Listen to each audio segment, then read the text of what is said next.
Well, we have some fun things to talk about in this November Visa Bulletin review. When last month's Visa Bulletin came out in October, we asked AI to make a prediction on what we would see in November, so I'll show you how it did. I will also show you a chart on how overall retrogression is going and what trends we're seeing there. And then at the end of the video, we'll talk about what it would take to see Visa Bulletin dates actually start to move in the right direction, meaning less retrogression over a longer period of time.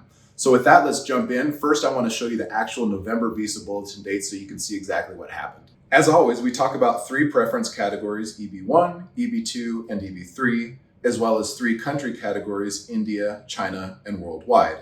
In the employment-based context, the worldwide category basically covers all countries other than India and China. Okay, now that you've seen the actual numbers, let me show you how the AI model did. What we did here is we took historical Visa Bulletin dates, we fed them into Chat GPT and asked it to anticipate just on those dates alone what we might see in November. So let me show you how it did.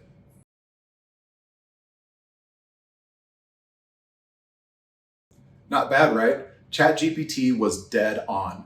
If you're familiar with the Visa Bulletin, you know that we get a year and a month and then a specific day of the month. And the day of the month is either the 1st, the 8th, the 15th, or the 22nd. Not only did the Chat GPT model get it right on the year and the month, but it got it right down to the day.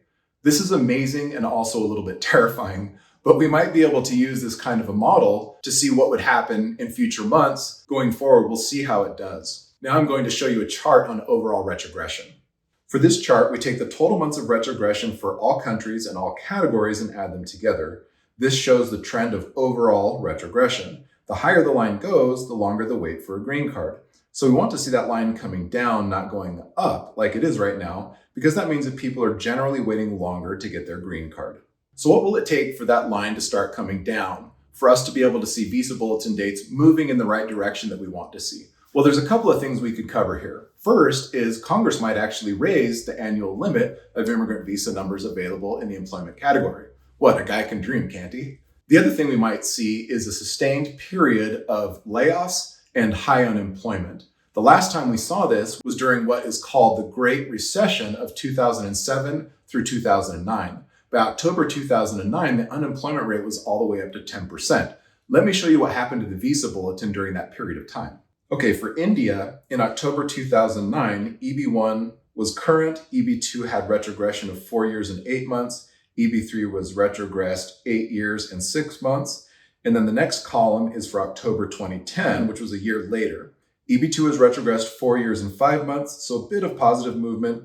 However, EB3 saw an increase in retrogression to 8 years and 9 months. But, and it's a big but, if we go down the calendar another year and a half to March 2012, which is that third and last column, EB2 was down to 1 year and 10 months, while EB3 was 9 years and 7 months. So there may be a lagging effect on layoffs and the impact it has on Visa Bulletin dates. The other thing I want to point out is it was likely that unused EB1 numbers rolled over into EB2 for India and really boosted that category, but there wasn't any more rollover to help the EB3 category. For comparison, let's look at China. In October 2009, EB1 was current, EB2 was March 2005, which was retrogression of 4 years and 7 months, EB3 was February 2002, so 7 years and 8 months. By March 2012, EB2 was down to 2 years and 5 months, EB3 was 7 years and 9 months. So again, EB2 got much better 2.5 years later, while EB3 languished. For completeness, let's go ahead and look at the worldwide category now. EB1 and EB2 were current, EB3 was retrogressed by 7 years and 4 months. By March 2012, it was down to 6 years and 6 months. Again, not amazing movement in EB3. Because EB2 was so much better than EB3 during this period of time, during the 2010s, what we saw were a lot of people whose cases normally would have been filed in the third preference category, EB3, pushing to have their cases filed up in the EB2 preference category. And what that did is it created more demand within the EB2 category, and it started to equalize the dates for EB2 and EB3, and in many cases, EB3 has actually been more advantageous than EB2, but they've been pretty close. So what's the takeaway from all this?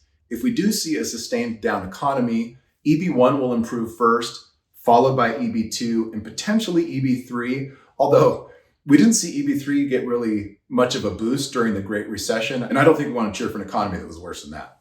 Take a look at this chart right here.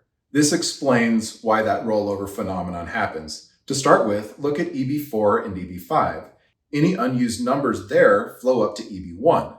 Only when all EB1 cases are accounted for will any unused numbers flow down to EB2. With the large backlogs we've seen in EB2, it's unlikely that much would flow down to EB3 unless there's a prolonged period of high unemployment.